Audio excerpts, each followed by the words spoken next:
বললো যে এমএস ওয়ার্ডে এরকম একটা ড্রপ ডাউন লিস্ট তৈরি করতে।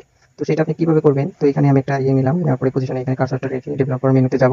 যাওয়ার পরে এখানে এই যে এখানে আইকনটাতে দেখেন ড্রপ ডাউন, কার্সারটা রাখলে এখানে দেখাচ্ছে ড্রপ ডাউন। তো এই ড্রপ ডাউনে ক্লিক করবো। তারপর প্রপার্টিজে যাব।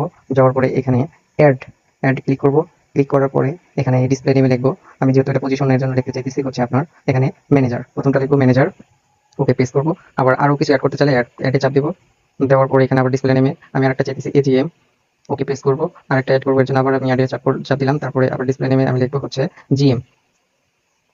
জিএম লেখার পরে আমি এখানে আবার ওকে পেস্ট করলাম।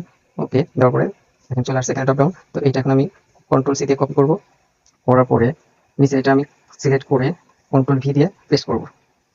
ওকে চলে আসছে দেখেন। এখন যদি আমি এখানে ড্রপ ডাউনের আইকনে ক্লিক করি, এখান থেকে আমি এই যে এটা ম্যানেজার, তারপরে আমি নিচে যদি আসি আবার এটা আমি ধরেন জিএম দিলাম। তারপরে আমি এখানে এরকম ভাবে আপনি খুব সহজে ড্রপ ডাউন লিস্টটা তৈরি করতে পারবেন। তো ভালো থাকবেন সবাই। আসসালামু আলাইকুম।